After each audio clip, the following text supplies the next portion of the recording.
and first time in the Global Virtual Design Sprint. Really excited to be part of it. And well, I have a background in design, actually. Been working 20 years in branding and design and communication. I'm trained originally as a designer as well. And but I'm kind of shifting my profile towards innovation facilitation to like apply my my thoughts and needs and my know-how to a broader perspective. Hello, Austin. Could you join as well now? And so I call myself like an innovation facilitator, and I'm really into like the approaches of design thinking and design sprints. Yeah, this is why I'm really want to try it out in a remote environment also. And I came across the Global Virtual Design Sprint on LinkedIn, I think, quite a while ago, and I said, damn, I missed the last one. So yeah, now I'm here, and yeah, hope I can make up enough time for having good results in the end. You can't see the battle scars of going 5 straight weeks with design sprints, though Lisa was somebody that was arguably rode the wave admirably throughout the entire thing, but it was pretty busy. This time around, it's going to be much more structured. There's going to be 1 or 2, and we'll have some like pre and post stuff. But just curious, as you're making this transition, you're talking about, let's say in 6 months' time, like around say January, February of 2021, where would you ideally like to be? Having much more experience in all this kind of stuff. I mean, in all these processes and things. I mean, at the moment, it's a lot of theory and, well, testing and doing bits and pieces of it, or having done bits and pieces of it, but not like a proper, well, 4 or 5 day run through this sprint thing. I'm really familiar with workshops from branding point of view, and I love to be in that situation. I'm like a workshopper. I'm really in full energy when I'm in that mode. And yeah, and obviously it would be great to have also some real projects on it, and kind of shift the way I earn money today from an older approach to these newer ways of working. So yeah. Cool. Sounds wonderful. And you'll definitely have a learning environment with what's coming up in October. I mean, that's the whole point, is to learn the process. The challenge is something that it's a little de-emphasized this time around, just because it isn't that they're not important, but I don't want to lose sight of the idea that people are coming to this to kind of go, okay, this is what remote or virtual design sprinting is all about, and kind of what the process is different from what would be in person, and how different facilitators approach the kind of like the methodology, like how you would actually do the discipline online. And luckily we have 2 titans, in my personal opinion, that really know their craft when it comes to facilitation, in both Andy and Lisa. So yeah, definitely looking forward to working with you in October. Great. Austin, since you're the other person that we haven't met yet, out of everyone, let's go ahead and transition over to you. Tell us what you're all about. And I can even add something in there. It's like, where are you going to go on vacation when this whole COVID mess is done? You can add that at the very end. Okay. Can everybody hear me okay? Mm-hmm. Okay, cool. So I am a web developer, and so I have a programming background, and this whole like virtual design sprint world is all very new to me. But I've been participating in workshops with like other kind of like business and sales related stuff. And I've always kind of wondered how I could apply that to some of my client engagements for building like a website or new web applications.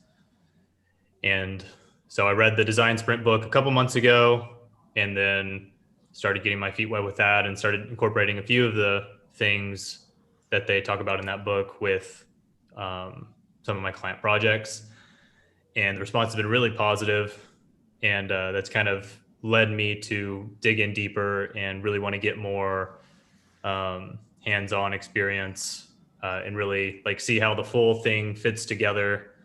Like Rob, you posted on my Facebook post on the AJ and Smart workshopper group the other day. I was asking for if anybody had like recorded a full design sprint just so I could see how all the kind of moving pieces fit together. And so like, I feel like I really learn well by doing, and that's kind of what drew me to this program, this workshop, and being able to interact with other people that are also on the same journey.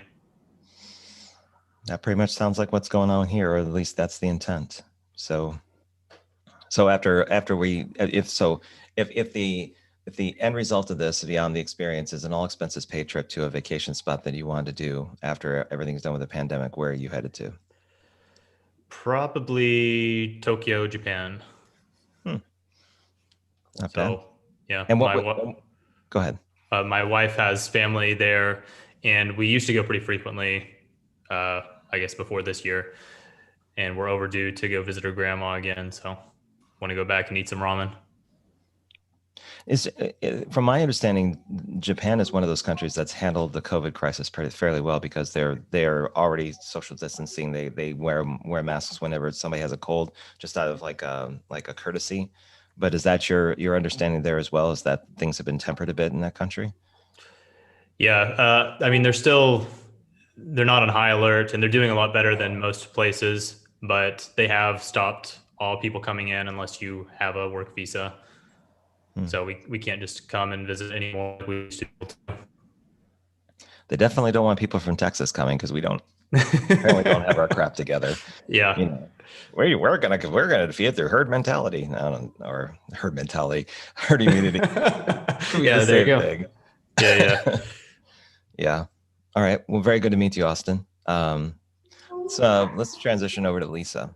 And I've referred to you I have to refer to you in third person throughout this past couple of things. So I'd rather you speak for yourself rather than me going, "She's great." Well, whatever. It's like you can kind of give your own version of who you are. Yeah. Hi, everyone. Thanks for all your support, Robert, first and before everything. So I'm an innovation facilitator, consultant. I've been doing this for the last 3 years. I come from a regular design background as well. So before, I've been a UX designer and a fashion designer and an architect and doing all of these hands-on things. And then I jumped into design sprints as a UX designer originally. And I found that I would like much more to facilitate. So that's what I did. And since 2009, the time was going fast. I think it was 2019 when I started with GVDS, no? Yeah, that was extremely fast. And so that's when I went into remote design sprints, and first I co-facilitated, and then I facilitated my own sprint in the last GVDS 4. And now I'm here and looking forward to what we're doing together. I don't know how to pitch myself today. I'm just tired, but I'm present. Hi. I will say that we actually, Lisa, we were talking about you in a recording earlier this week about examples of people that are kind of like, when they commit to something and get involved with something related to facilitation, you're pretty much like it's not a series of grays. It's like literally white or black. When you're all on, you pretty much put everything into it. The the whiteboarding, the facilitation, the summaries, the making sure that everyone feels like they're included in things. And literally once you're done, you're done. Like, it's like, okay, we're set. But that's a hallmark of kind of like your approach to this entire thing once you got into it. So I know that's reflected in the comments I've heard from other people. So your reputation precedes you, I think, is what I'm saying in long form. Thank you. Yes. Well, perfectionism has its perks. What should I say? Yeah. I over prepare. Yes. And I'm a terrible example of perfectionism. If I had any, it's like, no, I'm like halfway there. So good. Also never satisfied, but thanks for the flowers, as we would say in German, for the compliments. And Neil, so it's very good coming from a design background, because obviously you can create much better whiteboards, especially online. There's not much you can fake about it. In a workshop room, you could rearrange everything and not really come prepared, but what is in your role is kind of set in stone before you even start. So any mistake you're going to make, any change you're going to make, it's going to be pretty obvious, or you're going to have to do night shifts in between the sessions. And you will. I really enjoyed the whole movement of the virtual working or way of working. To me, the whole COVID thing had some really upsides to it. So I really got into the whole virtual mode and remote working stuff. And sorry, somebody's making coffee here in my office. Yeah, I'm really enjoy this kind of working. Now let's just wait until you have kids and pets kind of interrupting, and then it just becomes commonplace. I'm so used to it now. That's kind of like one person that was on the GVDS had a cat that would just kind of go like this across the screen, try to find where the keyboard or the warm spot is, and sit down, and then there would be this tail going this back and forth. And it might be worth mentioning. So Austin, I'm a developer by trade, and I also user research. So I used to do C#, JavaScript, like the whole site. In fact, I still do with like NinjaScript and writing code for automatic trading on the stock market. So one of the things that I tended to take from that background is in not only the abstraction, but I'm very process oriented. So I look at things from like a structural point of view from start to finish, where the foundational stuff is, where it could fall short. And I kind of think in terms of systems thinking. So that tends to, the way you approach how to solve problems or to design things from the systems end kind of comes into play with this too. I didn't want you to think that it was just going to be about like, just one dimension or the other, though it is emphasized. Something I'm going to try in GVDS 5 is to kind of bridge the gap between people that know how to develop and not with no code tools like Webflow and other things, to kind of say, here's a kind of like a way of showing visually how to do things in CSS, but like there's like Thunkable, I think, is on mobile, but to kind of introduce those for people that don't have that kind of background and see where it goes. Oh, that's interesting. Yeah, I didn't realize that was your background. That makes me feel a little bit better, though, because it seems like a lot of people have design background, at least like who I've seen introduce themselves in the Slack channel already. Yeah. I'm a kind of a weird mix of design, development, research, and DJing. So it's like those four kind of have always been intertangled in my life. So if you want to talk shop or yeah, exactly. You can't really talk C# in the middle of like a 1 a.m. like rave call or anything like that when I was like 20. So people are just kind of like, can you play my song? And it doesn't really work out as well. Last but not least, we got Andy Davis, a 3-time Best of the Best winner. So he's been around since GVDS 2. I can go into many stories about what he's done in the past, but I'd rather him, again, speak for himself than me do anything else. Yeah, thanks. Yeah, this is, gosh, it's amazing. We're already at GVDS 5, and, it's, boom, here you are, right? So I think that's always interesting how I stumbled into GVDS, and I stumbled into it because I'm always in sort of this constant search of, learning and understanding and seeing how people and teams are organizing themselves, learning and communicating and collaborating. And that's really kind of one of the things that really is where my passion lies. I love to see how teams and groups can come together following processes or frameworks or whatever, and watch what the outcome is. And I think it's such an exciting time because we're moving from these traditional systems and approaches towards solving problems to now really understanding through the lens of design thinking and really exploring that, which I think we're just scratching the surface. I think there's much more that can be done, and really seeing the power of that. So my background is in design, and I've always said, no matter what my role has been over the years, I've always felt like I've applied all of the design skills and the knowledge to solving any problem, whether it's an HR problem, whether it's a traditional print problem to a technology problem. And I think that was the thing that I've learned over the years, that really design is present everywhere. Design is a decision, right? It's a choice. And we're constantly making these choices in and around everything that we do, right? We're always evaluating, we're trying to understand, we're trying to learn a little bit about what it is we need to make a choice about, and we're trying to make the best informed decision that meets our needs or the needs of others. And so I really like that idea, and it really opens the door for design to be present anywhere and everywhere. And then that really kind of opens the door to being able to do a lot of different things, right? Again, I can't ever thank Robert enough for starting GVDS and doing what he does. I think it's one of the strongest communities that I have been a part of or seen, and it's just phenomenal. And I don't know anybody that doesn't come to GVDS and take away a lot from it. And I've received a lot, and really my aim now is to give back as much as I can, either directly through sharing the knowledge I have or assisting and supporting others in the exploration of pushing the boundaries and the barriers to what design sprints can be, or the concepts of them and how they morph into other things. Great example, I'm working with Americo. He's wanting to put together or figure out a strategy sprint. And so I'm working with a team this go round to kind of dive in and see where that leads us, which is really a very complex problem. So we'll see where we go. I think Robert's got some ideas, and there've been other people who have tried to tackle it. So I'm anxious to see what we learn and where we land on that. But that's a little bit about myself. I heard someone call him the Energizer Bunny, because when he gets involved with this subject, it's like, I mean, literally, I had to go downstairs, get something to drink, go upstairs, and actually read everything he was putting in the Slack channel. Like, he's been he thinks in depth, goes into detail, goes through everything, and like, you just have to unpackage it and kind of really try to take it all in when he's talking about it. But yeah, he's a dynamo. So he's not as assuming, but it's interesting.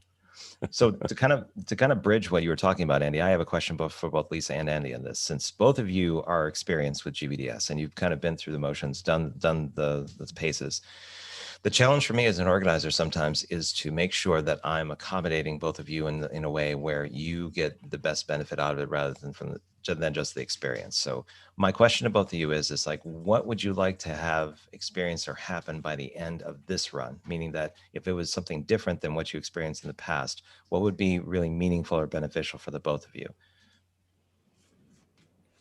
And I'll start with Lisa. Yeah. Oh my God. So after GVDS is finished. Mm-hmm.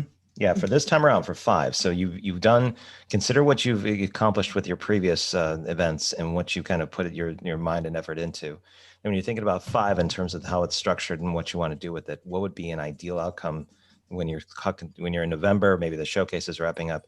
What's your takeaway from that would be really meaningful for you?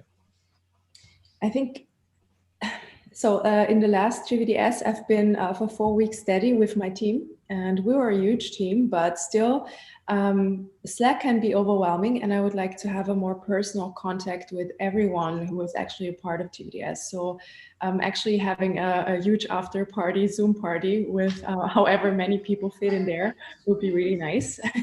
Not a work party, maybe something spontaneous with some little icebreakers or little fun exercises, but just other than that, just connecting in some way that's fun and engaging and, breaks the barriers between the different teams, because there are some people who I had very intense contact with, who I feel like I know very well, whom I still in personal contact with. And then there are other people who I've just seen the faces of, and that's actually, a pity after being a part of it for the third time now. I would really appreciate that. I can't hear you. Okay. Yeah, here's a thought. So this has happened. So what you're talking about has happened frequently with Team Alana, like teams of the past that have gotten together. And one idea I had was to do something exactly what you're describing, but make it like maybe a month or 2 months after the fact, where it's free to attend.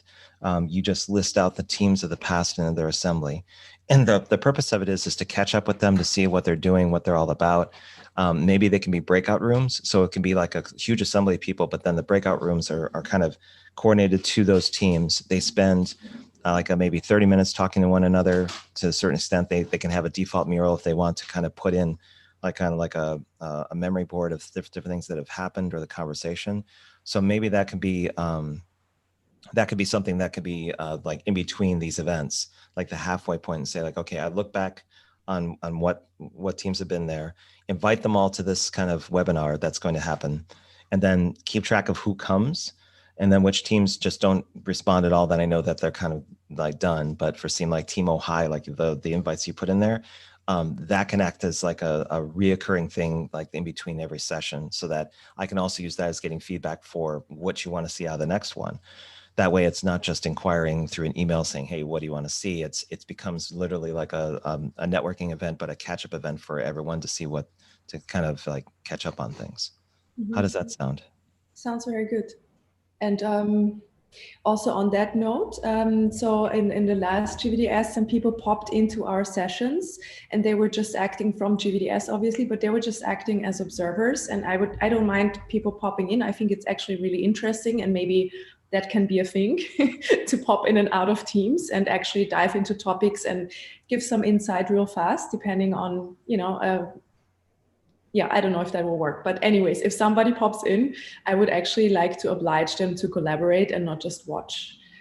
So that was something where I felt the virtual room energy kind of changing. And as a facilitator, I didn't really like that. So I always want people to be engaged or they leave the room, basically, to be very direct. Yes. So just that it's clear. Yes.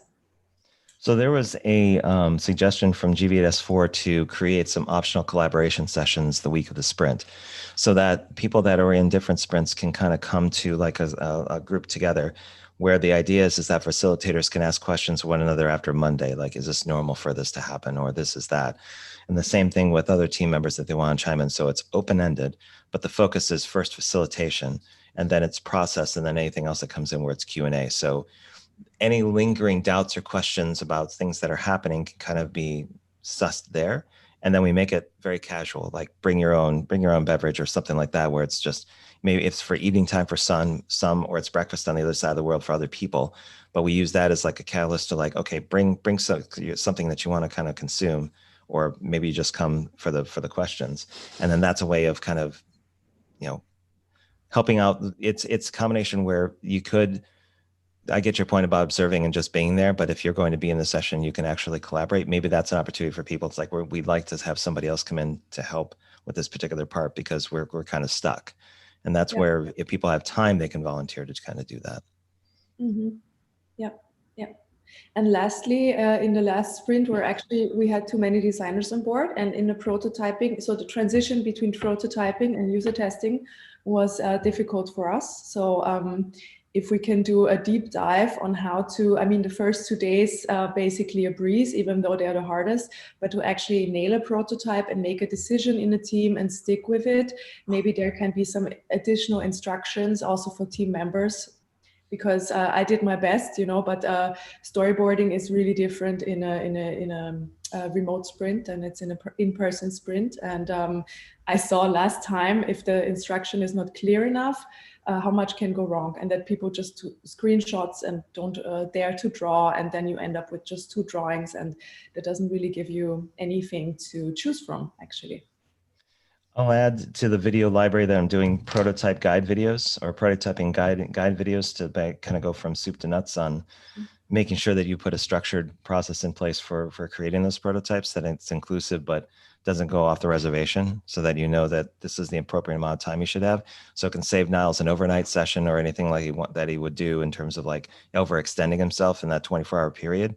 I think it's kind of teaching people what Goldilocks really means, and where you have to, how far you have to go with things. Because some people will want to do the full boat, when really all you need to do is just make the captain's chair and put a couple of life rafts underneath it, and that should probably do it. I don't know how I came up with that analogy, but yeah, I'll put it here with a note to say, like, this is part of the like before the actual sprint week starts, to create those videos, so that it'll kind of explain that process for folks. Yeah, and one more thing, sorry, a lot of things pop up just right now. We had in the Slack channel, we had these personality tests, the high 5 test, the 16 personality test. And I would actually be interested in having a team that, how should I say this, where kind of the energy or the personalities align, so that we have more momentum. Because I don't know, some people have certain preferences when it comes to structure or spontaneity or ways of working or communicating. And if there was a way to align a team or coordinate them based on the mindset or where they want to go, or even their pre-experience and skill set, this would be extremely beneficial because I see this also outcome oriented and not just process oriented. And I would like to have an extraordinary outcome and make sure that, the team works. So one of the things that I saw that was missing from the team canvas when it was adopted for a new design was the strengths. There were strengths and there was something else. I think there were bookends for both. And I think I may bring that into GVDS 5. But one of the questions that I had in GVDS 4 that I'm thinking about in 5 again is that I'm a big fan of StrengthsFinder. I work with coaches that deal with that. And I'm wondering as a courtesy, if a team, an entire team were into it, to basically buy them the standard test that goes along with that takes an hour to do, but basically use those top 5 strengths. And then I'm a member of Core Clarity here in Plano, Texas. And they take they take those strengths and they reclassify them by team or in team dynamics. So you can actually see what the team dynamics are for those strengths. And some people are dynamos, some people are like foundational. But maybe that could be a data point that when that kickoff happens, if those strength finder tests are done in advance, that can be kind of put into those kickoffs things. Like here's your team makeup and have that as a discussion point at some point. But the strengths finder test would be free of charge. Like I would absorb the cost, but that would be an interesting thing to kind of see if it would play into things. What do you think of that idea? Yeah, I would find that extremely interesting to evaluate the strengths and combine them in a certain way and see what the outcome would be and how it changes in this session, basically, or in this semester, so to speak. I knew if I was going to talk to you, Lisa, my to-do list was going to grow, but that's the whole point of why I asked, because I wanted to get there.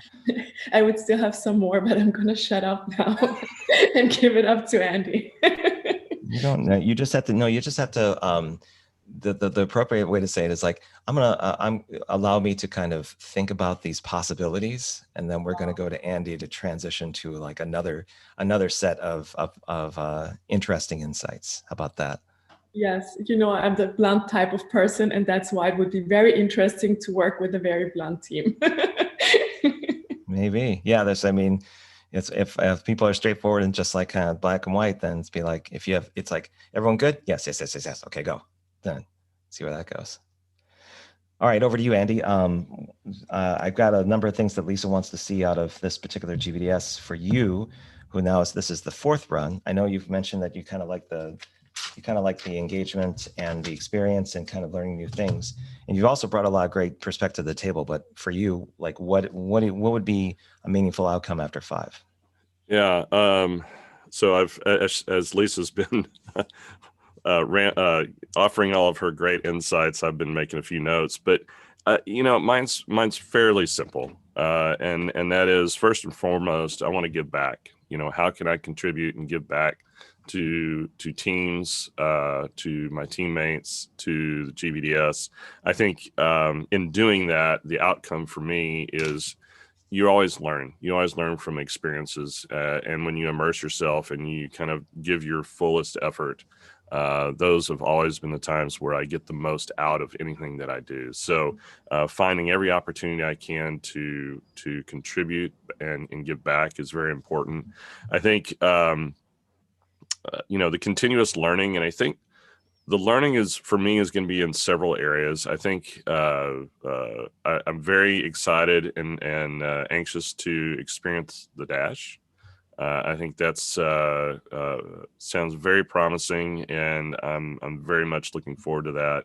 I think being able to work with Americo during GVDS and come up with at least a draft framework for a strategy sprint, I think is very exciting.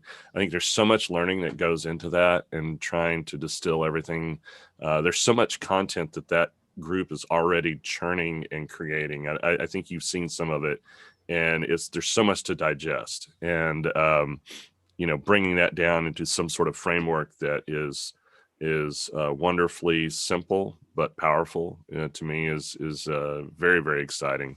And I think that would be a fantastic outcome. And I think Lisa hit on the Strengths Finder. It was when I saw that started to unfold in GVDS 5 and some of the Slack channels, I immediately couldn't remember what my strength finders were, right? So it's another task on my list to go back and either dig it up or just go through the process again. But I think your idea of being able to, the idea you came up with here, just being able to provide that to teams, I think is really powerful, because I think so often you go through and do these profile tests, right? And there's a million of them out there. But then you are kind of left to sort of synthesize that and then apply it when the opportunity arises.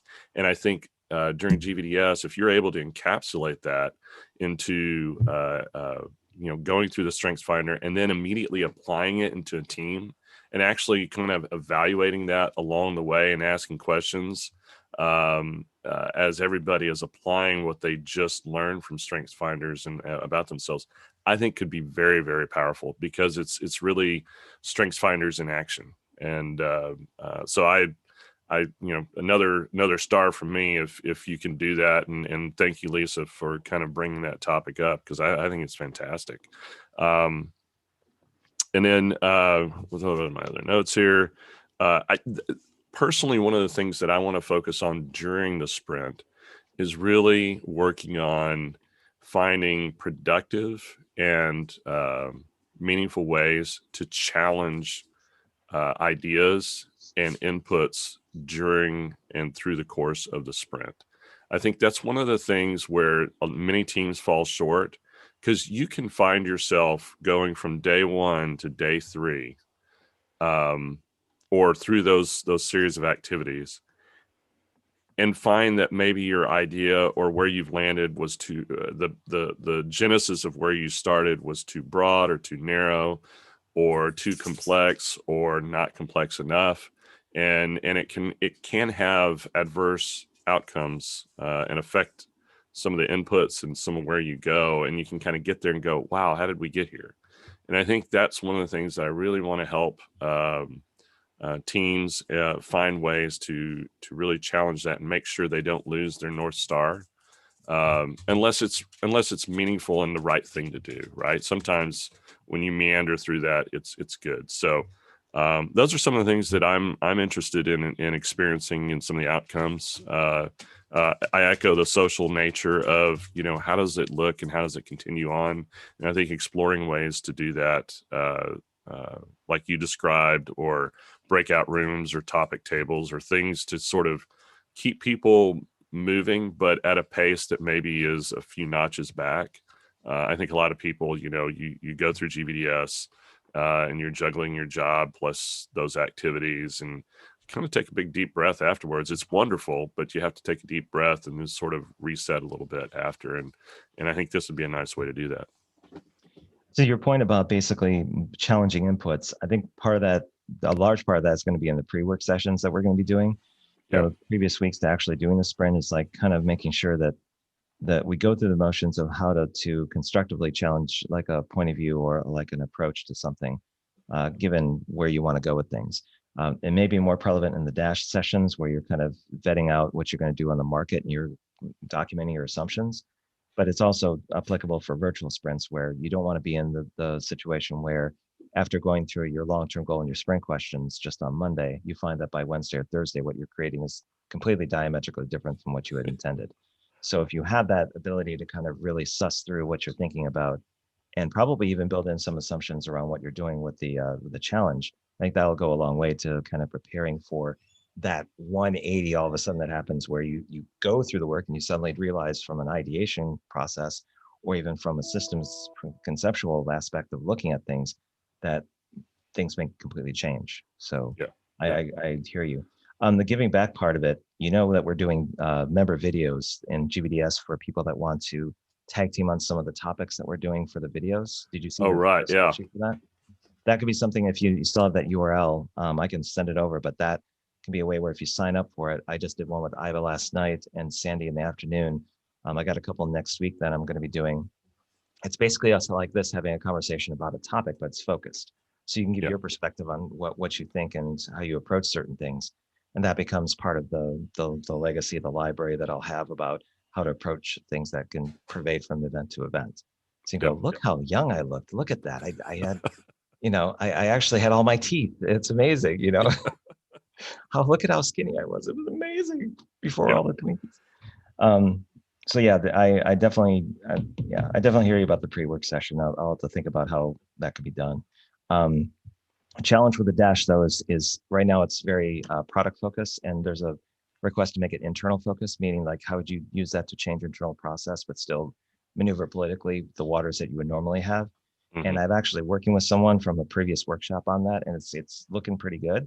But like anything else, when I showed the Dash, so remember when the early sessions, Lisa, when I was showing the thing and everyone was like, what the, because it was just so intensely heavy with text boxes and everything else. And it's like, okay, got to dial it back. I'm putting all my detail oriented mind into it. So I'm keeping it at high level, and I think that's working out pretty well. So I know Austin, Niles, you've both been patiently waiting and listening to what we've been talking about, but I do have a question for both of you, is that I'm producing a lot of content to kind of help out people who have never been in this event before, who had never experienced it. So I have a kind of a list on the resources page, and I'll link to it. In fact, I'll put it up in the chat so you can see what I'm talking about. What this is meant to do, and this is something that came in the last 2 GVDSs, and people have been asking for it, where I have a central repository, some sort of central place where there's files, there's resources that people can access. And what I'm doing is I'm adding in there some videos that correspond to helping people learn the process and what to do. So when you take a look at that link that I put into chat, and you look at kind of the kind of things that are there, go ahead and take a moment to take a look at that, and tell me if there's anything that's missing, anything that you'd like to have a better explanation on that maybe isn't in an online video, that's not in the book, something from your perspective where if you have that in your back pocket and you could reference it, it'd be very, very valuable to you. Is there anything that comes to mind off the top of your head? Thanks, Robert, for all these videos. I started to follow through them. I haven't catched up to the latest one, but I've been following them for a while, and I'm sure that you will tackle all topics because you're doing this very intensely and very detailed. I'm already looking forward to that video, how you do that with those profiles, how you sort out those million profiles in an Excel file, and how you find groups that work together. Maybe you have some artificial intelligence that helps you with that this time. Not the copy. No, it's my crazy mind of saying like these people could work together. Yeah, maybe that's a good solution. Yeah, no, I feel pretty well equipped with all those videos, and I will follow them, and I think we'll get there. Yeah, it's really good. Great resources. Thank you for all these efforts. It's not a problem at all. Yeah, I'm kind of in the same place where I haven't watched any of the videos yet, but the ones that you posted. Uh-oh, something's happening. Oh, we're sharing screens. Yeah, I'm just sharing the screen so that way those people that see this in the future, that are seeing this live right now on YouTube, are just gonna go, "What list are you talking about?" It's this one. And so the topics that you've already posted videos about, I have like marked to my mind of like, oh, okay, wow, that sounds helpful and useful. So like I'm at kind of the point where I don't know what the unknowns are. This is all still so new, so I'm excited to like see what this content is. And so far I feel like I'm in good hands. Okay. If anything does come up, I think it's kind of known by people who have done this before, but it's perfectly fine if you want to reach out to me in LinkedIn, Slack. I usually respond within 24 hours if you've got a request, or like for some of the things that Lisa mentioned today, like I'll kind of figure out in my calendar where I could do them and just put them there so that I remind myself to kind of get them done. But yeah, if something comes up in the future where you have an idea of based on this, then do let me know. I will say that if you're talking about assembling teams, I think I can. Oh, let me make sure that I finish up the question. Is there anything else? It sounds like from both of you that you're kind of take it as it comes. You got to kind of work through the ones that are there. But if anything does come up, then you'll let me know. Correct? Definitely. Yeah. Okay. All right. Didn't want to make sure I make the transition without leaving that closed-ended. So one of the things I want to showcase now is something that's going to come up in future networking sessions. Currently, I haven't touched this master board since Tuesday, so there's going to be some updates. There's some There's some new people that have joined since then. I think Susanna Childers is going to be added to this. There's Lisa right over there. So these are the existing teams, at least the 6-person teams that have been assembled right now, that they're not solid yet, meaning that I may shift a couple of people around to different teams. Like right now, Niles, you're paired with Alexander Bach and Gisela, Andrew and Tanya and Manolis. And by the way, when this particular master board, I'll link to it for people that are on the panelist side. You can go in and double click on any of these particular profiles. So if you double click on Niles here, it'll go straight to his LinkedIn profile. And that's what he's all about. Remote design, remote sprint and design thinking innovation facilitators. You can read all about it. And the purpose of this is basically to have other people network on the team. So the only reason why folks are over here is just because I'm still waiting for their complete doodle poll. I know Lisa's going to reframe hers for the week of the 19th because I made a mistake, a big mistake, and said, give me your availability for the 12th, which is the week before, not the actual intense week. So I'm kind of inferring from that rather than changing this to the 19th and screwing everybody up. So that was my fault, not Lisa's. But the idea is that once we get this doodle poll set and I have everyone's availability, I can figure out from this where I can kind of place people on teams and then figure out their role that they want to play. And then I kind of take into account what I know of people and what I know from the past and what their temperament is and try to, like to Lisa's point before about common people, kind of pair that up. So when I think of people that are very exacting like Lisa is and kind of put their all into things, there are a couple of people that I've earmarked that of what I know of them where it'd be an interesting pairing to see what happens. But this is kind of how they're vexing out. There's Austin here. So Andy and Austin, you're meeting for the first time. You may actually be working on the team together. So this is the first impression of that. And so, yeah, this is kind of the first thing. And then for next week is when these, probably right Wednesday is where these things are going to become a little bit more solid because I'm going to be introducing kickoff sessions, team canvases, kind of going into what that's all about. And that'll still be an opportunity up until October for people to shift. So if Austin finds out that he doesn't really click with Andy for whatever reason, he can go, you know what, based on the time of my availability, could I shift over to GVDS Team 5 because Lee looks dashing here and I think I'd rather work with him, or whatever, for whatever reason. People have their own interests, but I try to match people based on their availability, their role, and then how I think that a team could potentially play out. So it's not an exact science like you were talking about before, but it tries to use whatever data I have available. So what I'll do is I'll go ahead and I'll put this in the chat. This is good remark about the date, actually. Yeah, I mean, I could try to change it, but I don't want this entire thing to get wiped out because I don't have Charlia's and Lisa's and Susanna's captured. I have everyone else kind of put into the mix on the spreadsheet that I'm using. So I may change it, but just know that it's supposed to be for the 19th and not the 12th. So my fault there. I just did a little bit of things. So maybe it's worth mentioning in Slack at some point. Yes, I will. I'll beg forgiveness. Yeah. No, fine. Drag me through the sand and do it that way. So yeah, that's what will be coming up. And hang on, let me see if I can just get the link in so that everyone has it. I think Niles, have you already filled out yours? Austin, you have with yours, correct? Yeah, I did. Yeah. Okay. I have to rethink now, actually, because of the week, but I think it'll be fine. Yeah. Okay. And yeah, I think everyone else is. I don't really need to share it here, but I'll put it in the details of the link. Well, I'll put it in Slack again just to remind folks. But yeah, there you go. I'll stop sharing at this point. So we only have a few minutes left until the top of the hour, and I want to make sure we end on time because other people want to get ready for their commitments to then. So what we've typically done as kind of a last minute kind of thing, and at least I got your message, so I'm keeping that in mind. Let's see here. Let's do before we leave. And by the way, we got to thank Jerome for coming into YouTube. He's been out there kind of posting things. In fact, he posted a question that says, "What makes the sun shine during the GVDS? What have you experienced as wow moments during previous GVDS events?"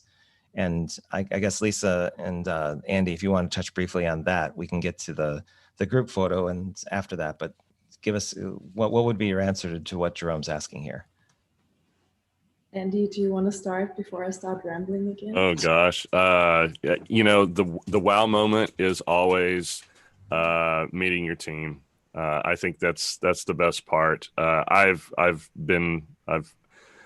We've had various different teams. They're all unique, but I've enjoyed every one of them. And to me, that's the wow, how teams come together from around the world and are become very efficient and fun to work with each time. So that's my wow moment.